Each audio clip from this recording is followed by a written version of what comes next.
All right, Albert, they're not paying us the big bucks to just sit around and sleep. So wake up. Oh, hey, didn't see you there. How you doing? And welcome back to your favorite amateur talk show, The Growing Show. I'm Isabel. Hello, Isabel. That's me. And I'm your host here today. It's good to see you again, and I hope you're doing well this week. If you're not doing well, I hope you're going in a direction that makes you hopeful. Yeah. Oh, the theme song. Still need the headphone. It's the Grow Show, the What Do You Know Show, the show dedicated to trying our best. Won't you join me and learn from our own lives and share with each other and care for each other and learn to apologize. And it might hurt, but it is worth it. At The Growing Show. Welcome to The Growing Show, everybody. Thank you again, Mark, for that piano music. It is my favorite thing right now. It's incredible to see the way the show is growing. No pun intended. Has this been there the whole time? I'm sorry. Get rid of that. Now, if you are new here, welcome. I'm so happy that you're here. Thank you for joining us. This is a talk show that is dedicated to growth and development as a human. Through sharing our stories, I really want us to be able to learn from each other rather than going through life hurting others and being hurt for the sake of learning.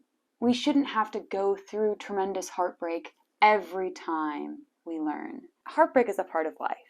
I've certainly been there. But in a more day-to-day way, maybe we can share with each other and learn together. If that sounds up your alley, I suggest you like and subscribe to my channel, The Growing Show. If I get 100 subscribers, I get to name my channel The Growing Show. So please help me get there. I just want to thank also my returning friends. Your support is so important to me. If you can continue to like and share these videos, it just means the world. I can't keep doing this sustainably without your engagement. It really does mean a lot, and I want you to know that. All right, now every episode I like to share a snack with you all, and let's get into today's snack. One Reese's Peanut Butter Cup. It is so deformed. I don't know if you can see this. And it is so deformed because it is very hot outside. Back to you, John. It's hot in Boston, and maybe it's hot where you are too right now. So my Reese's Peanut Butter Cup melted because I don't have AC in my room or heating. So send thoughts and prayers. And in the meantime, why don't you go ahead and get a snack?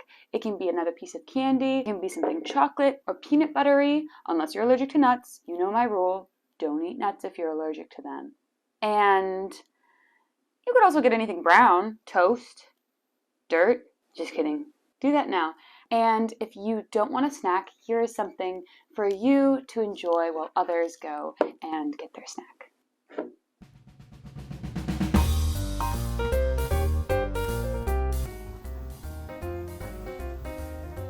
Sally. Sally. Sally, here.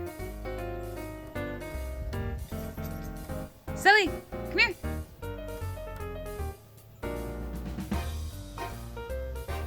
Sally, here.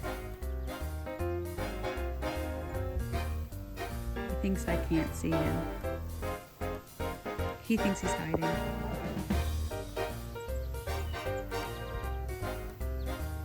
Sally, I see you. Sally, I see you.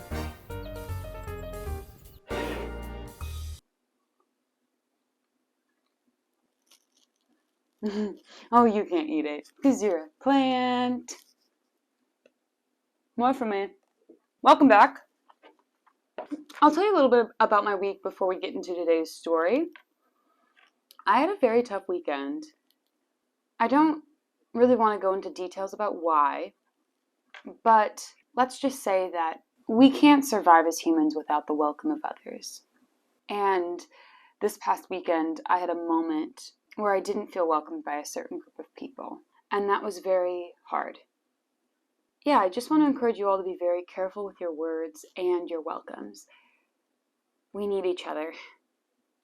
On the bright side, I ended up receiving a very, very special welcome from a couple of the friends in my program. I'm in grad school too. And I made these friends, Joe, Easton, and Sam. And we went to this big Italian feast, kind of like festival in downtown Boston, the North End, it's called.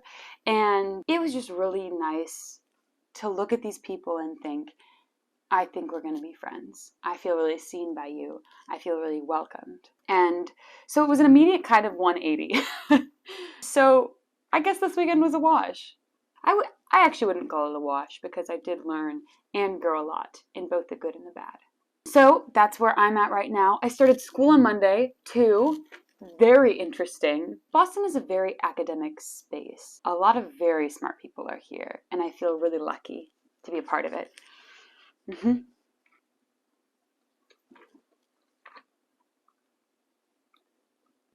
This happens every episode.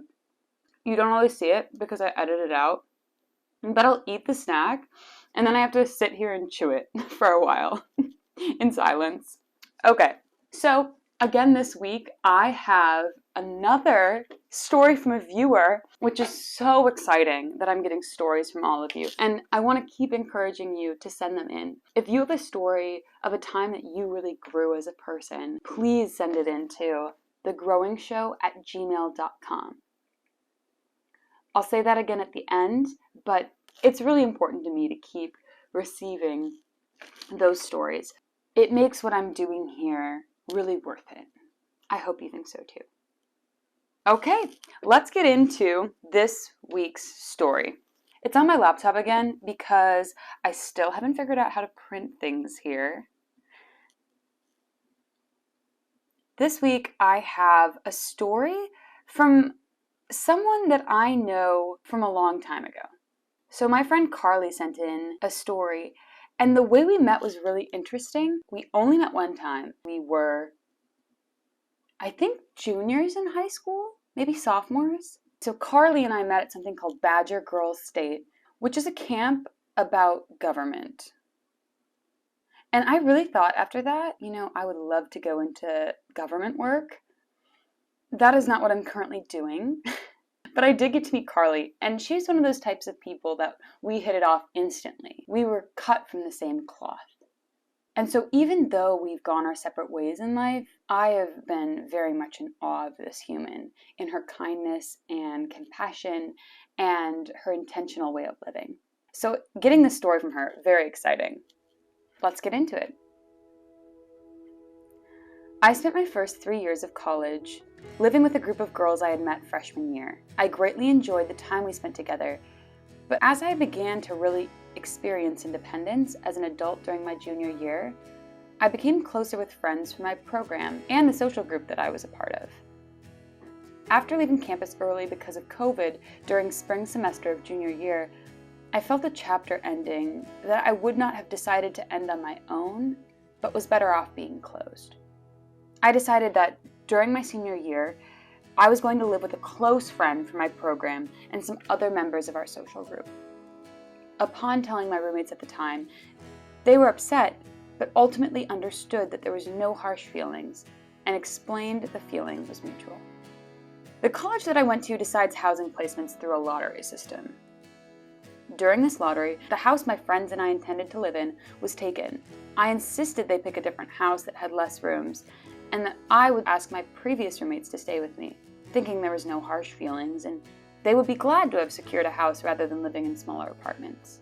Upon calling my previous roommates with that news, I discovered that they were not the type of friends that I ever imagined.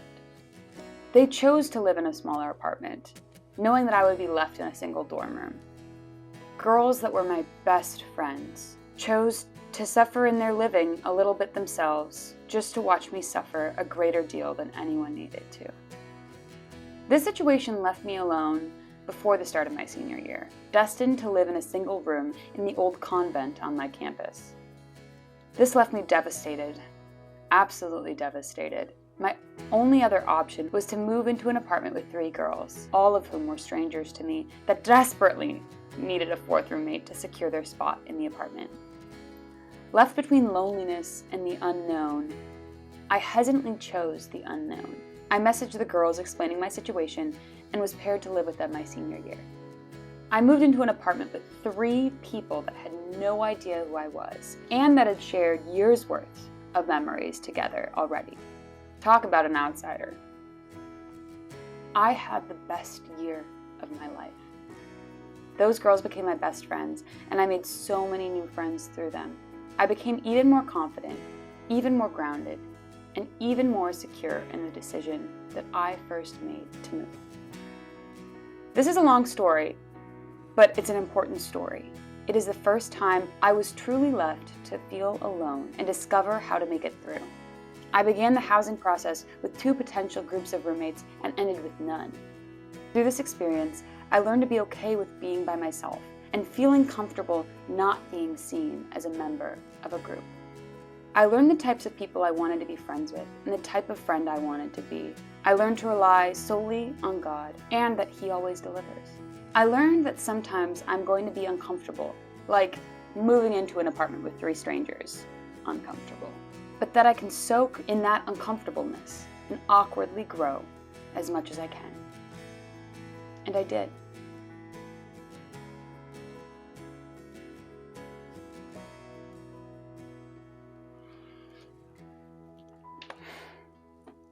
Whew.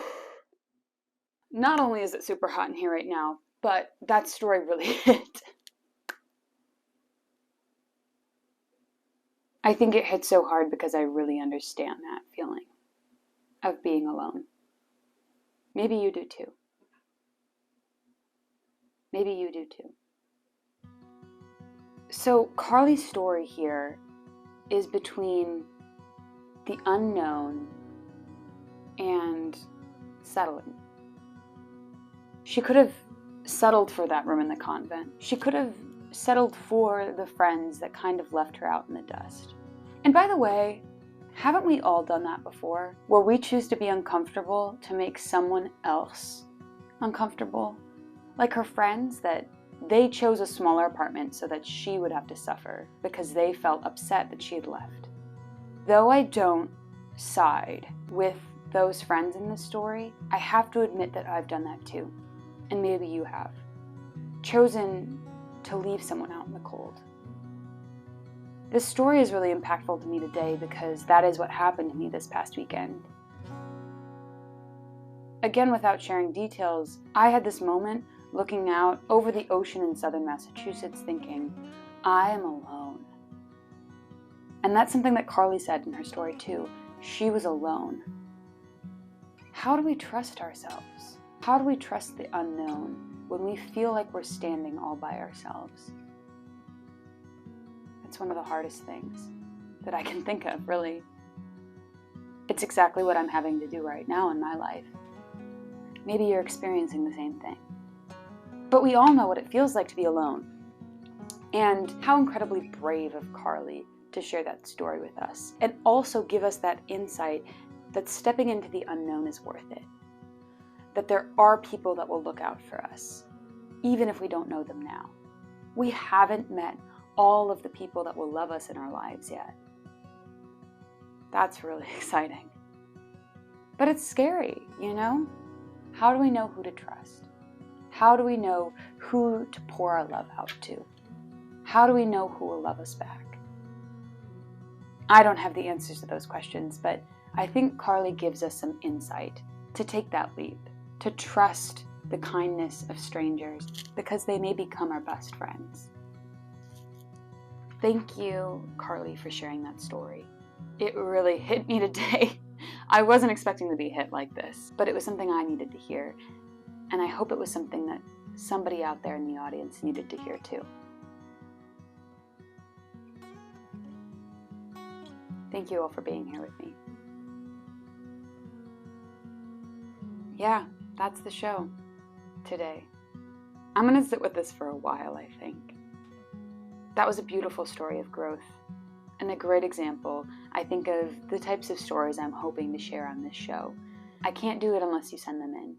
So if you have a story like Carly's or Chris's from last week of a time that you really experienced growth in funny or heartbreaking or even neutral ways, please send them to thegrowingshow@gmail.com. I'm glad you're here with me, my friends. Now, I'm Isabel, your host, and I may not know much.